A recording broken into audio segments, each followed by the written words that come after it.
I used to feel really, really self-conscious because I felt like I looked too much like a boy when I wasn't supposed to. And a lot of it was like, I'm not supposed to look like a boy, you know? I'm not supposed to be handsome. I'm supposed to be beautiful because everyone tells me I'm a girl, so why am I not beautiful?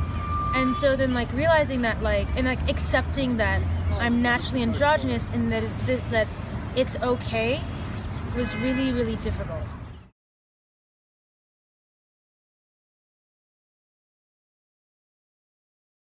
They didn't actually know what my gender, what my sex was at all. Every time they went for the ultrasound, I would curl up, so there was no way to tell what my genitalia was going to be.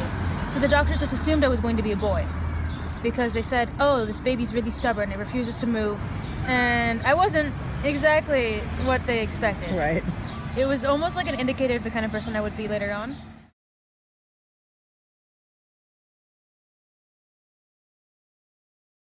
My mom wanted me to do and be kind of whoever I wanted to be, partially because she felt like she had a lot of restrictions on who she was imposed upon her by people around her. Mm-hmm. You know, I really like to hear stories. So my mom, I know most of my mom's life from her perspective, especially, and from her stories, she's always talking about how, you know, her older sisters were all beauty queens, and she was a tomboy.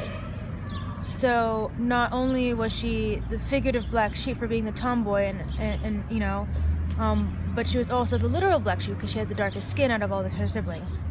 She wore dresses and stuff, but she also like couldn't match up with the boys, and that was something like a point of pride for her, where she had the respect of like the men in her life. All of the dudes, like if she told them something, they would listen because like they knew how strong she was. I feel like personally that she identifies as a woman out of habit. You know, her dad used to joke that he had 4.5 girls and 1.5 sons, and you know, when your older siblings are beauty queens and you're being told that you're not really a boy or a girl, as a child, I'm sure that has like a psychological impact.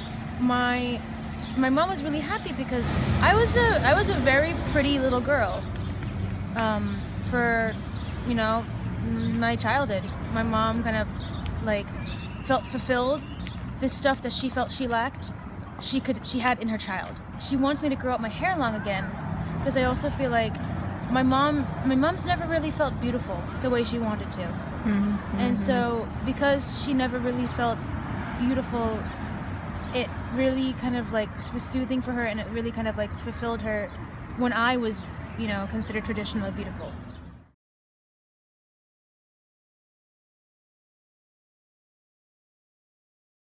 I've known for a long time that I'm naturally androgynous, because I remember I used to hate pulling back my hair because it made me feel like I look like a boy. I like it when people think I'm handsome. I think it's funny when people mistake me as a dude. But like when it comes down to it, if anything, I'm more gender neutral. Mm-hmm. I really envy people who have like really nice musculature because I love that. So I love drawing it because I love seeing it, and but I also love beauty. Like I love like the kind of like, you know, the traditional beauty. Like even if it's not for myself, it's something that I like looking at.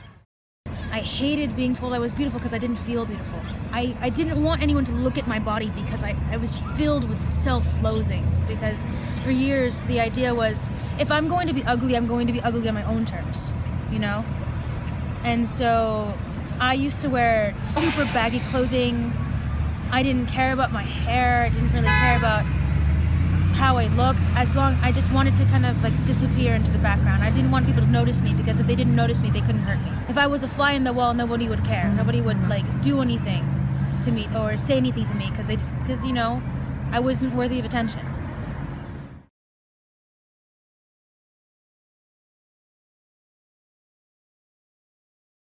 My favorite thing is when I can see a dude is trying to consider whether or not catcalling me makes him gay. And for me, that's really funny, and I love watching how conflicted they are, and like watching it flash on their face when they're like, are they a boy or a girl? If I catcall them, what happens if they're a boy? Does that make me gay? Because also, you know, a lot of catcalling is about power and masculinity, and it's kind of like interesting because like a lot of them don't. just because they don't want to risk it. They don't want to risk their masculinity.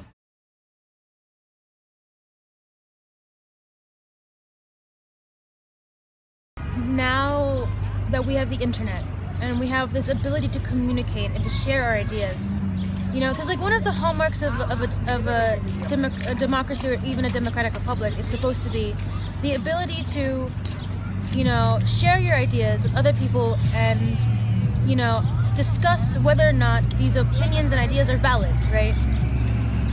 And with the internet, the inception of the internet and how it's so available to so many people now it's not only politics that we can apply that to. Now it's things like gender and sexuality. Like there was also this quote that I've seen that was supposedly from like 600 AD. It was like in Arabic, and the translation was, "Don't raise your children the way your parents raised you because they were born for another time." And I feel like what we're doing now is like, it's kind of like this phenomenon where we're kind of becoming free from all of these stereotypes and kind of like all these restrictions, because like, you know, on the one side we were told you can be anything you want to be, right?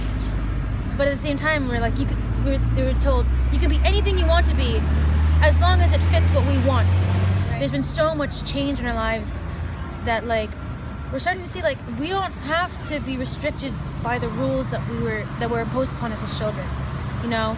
And if we feel a certain way, it's valid, because I feel like a lot of people, like there's also like a lot of older people who are now coming out, you know, and part of it is because now that we get to talk to people who have shared similar experiences, we're realizing that we're not weird. This is a thing it's actually more common than anyone ever thought it was. So it's like this acceptance and our feelings are validated. Our emotions are validated. There's nothing wrong with us. It's not a crime anymore. If your family shuns you, you can find a new family among these communities. You can find support system, and there's like availability. There's a lot of people who do have to stay closeted because they know they access to that kind of support isn't as easy for them, and that's just a shame. I like to cosplay, and I cosplay as a lot of male characters, and that was kind of like the first experience of I'm dressing like a boy, people see me, think I look like a boy, and everyone's surprised that I'm a girl, but it's okay and people think it's really cool. Hey, actually, maybe being naturally androgynous isn't that bad. Maybe it's not a curse, and maybe it's actually, you know, a blessing in disguise.